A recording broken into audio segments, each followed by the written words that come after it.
Sidee ku kasban kartaa qofka aad jeceshahay ee kaa sii jeeda adiga? Dunidan aynu guudkeeda saarannahay waxa ku nool qowmiyado kala duwan, kuwaasoo ah kuwa aan isku diin, isku af, isku dhaqan toona ahayn, balse waxa ay ka wada siman yihiin jacaylka, hinaasaha ama masayrka iyo waxyaabo kale. Sida aynu ognahay, qarniyadii hore jacaylku waxa uu ahaa mid ay dadku aad u qadariyaan, aadna u qiimeeyaan. Dhalinyaro badan ayay arrintani la soo gudboonaatay, kuwaasi oo qaarkood ku degdegay inay u soo bandhigtaan jacaylkooda qofkii ay jeclaadeen, iyagoo aan isweydiinin maxaa kaaga iman kara. Waxa dhacda inta badan in qofkii ay u soo bandhigteen jacaylkooda uu u soo dhoweeyo soo dhoweyntaas oo aan uurka jirin, balse ay ka tahay niyad dhis, halka qofkii kalena uu u qaato inuu ku guulaystay jacaylkiisii oo uu helayna qalbigii uu ku riyoon jiray. Laakiin muddo kadib ayuu ogaadaa in uusan helin jacaylkiisii oo uu ku guuldaraystay kasbashada qofkii uu qalbigiisa ku taameeyey. Taasina waxa ay sababtaa niyad jab weyn, iyadoo qalbigiisu soo gaadho dhaawac iyo xanuun badan. Qaar kale oo ka mid ah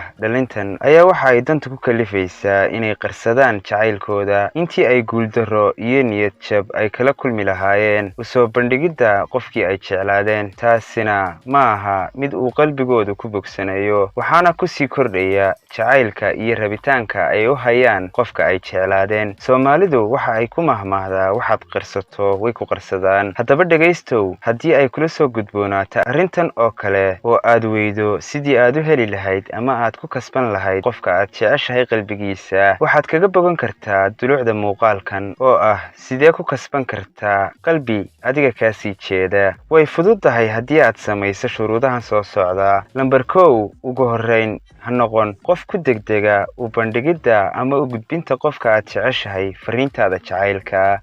Lambar 2, waa inaad tahay qof furfuran, dabeecad wanaagsan leh. Lambar 3, haddii aad tahay dumar, waa inaad ahaataa qof xishood badan.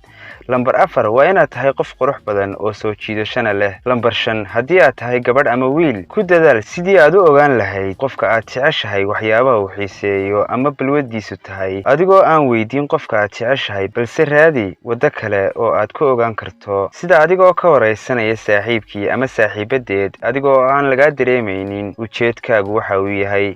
Lambar 6, mar walba uga sheekay qofka aad jeceshahay waxyaabaha uu xiiseeyo.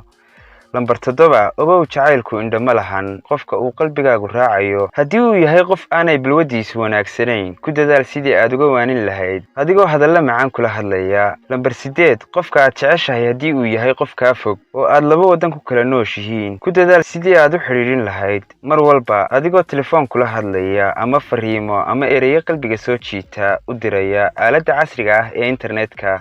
Haddiise aad hal waddan wada joogtaan ama aad meel ka wada shaqaysaan, waa inaad mar walba ku soo dhowaysaa weji furan oo ay farxadi ka muuqato. Lambar 9, qofka aad jeclaatay haddii uu kaa fog yahay ama aad meel wada joogtaan, noqo qof ka warqaba oo la qaybsada farxad iyo murugo wixii soo wajahaba. Lambar 10, noqo qof loo xiiso marka uu maqan yahay iyo marka uu joogaba. Lambar 11, waa inaad tahay qof mar walba ilaaliya ballanta. Hadda u fiirso, ballantu waa shay aad u qaaliya oo waxaa laga yaabaa inay kuu soo dhowayso qofkaasii socday. Lambar 12, ku dadaal inaad u hadiyeyso qofka aad jeceshahay waxyaabaha uu xiiseeyo, ogowna hadiyeyntu waxay qayb libaax leh ka qaadataa kobcinta jacaylka. Lambar 13, waxaad ogaataa in kalsoonidu ay tahay shay aad u muhiima oo kuu soo jeedin karta qalbi kasta oo kaa sii jeeda. Haddaba ku dadaal sidii aad ugu soo bandhigi lahayd inaad ku kalsoon tahay qofka aad jeclaatay. Lambar 14, waa lagama maarmaan inaad faraxsanaato mar waliba intaad qalbiga kaa sii jeeda aad soo jeedin doonto. Guntii iyo gabagabadii muuqaalka ayaynu maraynaa.